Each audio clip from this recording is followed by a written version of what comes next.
আসসালামু আলাইকুম, সবাই কেমন আছেন? আশা করি সবাই বেশ ভালো আছেন। আল্লাহর রহমতে আমিও ভালো আছি।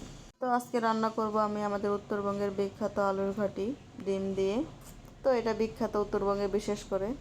এটাই আমি আপনাদের সাথে শেয়ার করব যে কিভাবে রান্না করি আমরা। আমি কিন্তু আমাদের দেশের স্টাইলে রান্না করব, যেভাবে আমরা খাই সেভাবে। তো ভিডিওটা ভালো লাগলে অবশ্যই লাইক কমেন্ট করবেন, অবশ্যই চ্যানেলটা সাবস্ক্রাইব করে দিবেন।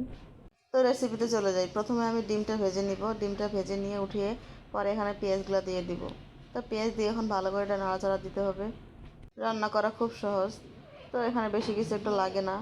তো এখানে পেঁয়াজটা ভেজে নিয়ে এখানে আমি আরও মশলা দিব। তো এখানে আমি আদা রসুন বাটা দিব। এখানে দিয়ে দিলাম আদা রসুন সব একসাথে ব্লেন্ড করা। তো এখানে দিয়ে দিলাম, দিয়ে এখন এখানে পানি দিয়ে মশলাটা কষাবো। এই তরকারিটা সাধারণভাবে রান্না করলে অনেক বেশি মজা লাগে।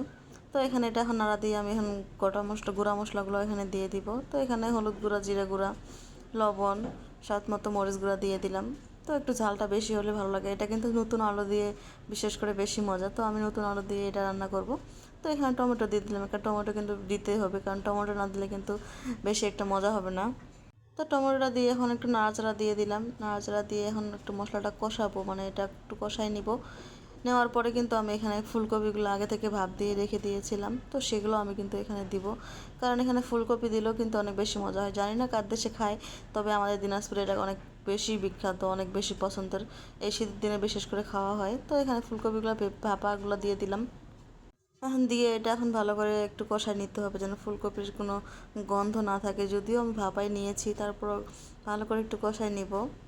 তো এখন ভালো করে এটা কষায় নিয়ে তারপর আমি এখানে আলুর যে মিশ্রণটা আমি করে রাখছিলাম, করে হাত দিয়ে ম্যাশ করে রাখছিলাম, তো সেটাও আমি এখানে দিয়ে দিব।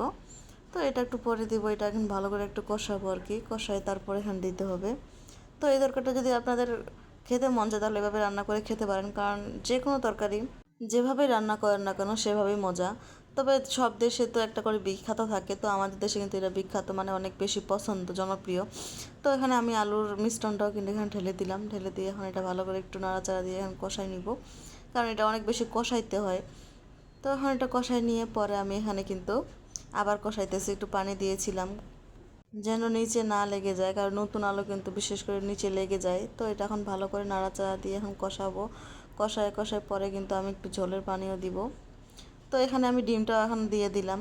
ডিমটা দিয়ে এখন ভালো করে আবার একটু নাড়াচাড়া দিব। নাড়াচাড়া দিয়ে এখন পরে আমি কিন্তু আবার পানি দিয়েছিলাম, তো এটা আমি হয়তো ক্লিপ নিতে পারি নাই। তো এটা কিন্তু আপনারাও চাইলে রান্না করে খেতে পারেন, কারণ রান্না করে খেলে বুঝতে পারবেন যে এটা কত মজা। তো এখানে আমি ধনেপাতা দিলাম, কারণ ধনেপাতা না দিলে এই রান্নাটা একবারে অসম্পূর্ণ থেকেই যাবে। ধনেপাতা একটু বেশি করে দিয়েছি, ধনেপাতা দিলে কিন্তু অনেক বেশি একটা ঘ্রাণ আসবে। তো এখানে দিয়ে এখন আমি এটা ভালো করে আরেকটু নাড়াচাড়া দিব। নাড়াচাড়া দিয়ে কিন্তু আরেকটু কষাবো। যত কষাবেন ততই এটা মানে একটা মজা, আলুর স্মেলটা বা হচ্ছে ফুলকপির স্মেলটা চলে যাবে। তো আমি এখানে পানি দিয়েছিলাম। তো এটা কিন্তু আমার প্রায় হয়ে গেছে। তো আমি একটু জিরা গুঁড়া এখানে দিয়ে দিলাম। তো জিরা গুঁড়া দিয়ে এখন এটা আমি এখন নামাই নিব। তো এটা আমার প্রায় হয়ে গেছে। তো এই তরকারিটা খুবই মজার, আমার খুবই পছন্দের। তো আমি এটা এই জন্য আপনাদের সাথে শেয়ার করলাম। তো এটা হয়ে গেছে, আমি এখন নামাই নিব। এই তো ফাইনালি হয়ে গেছে। তো এটা এখন আমি বাটিতে বেড়ে নিব। বেড়ে নিয়ে আপনাদেরকে দেখাবো যে কত সুন্দর কালারটা হয়েছে, মাশাল্লাহ।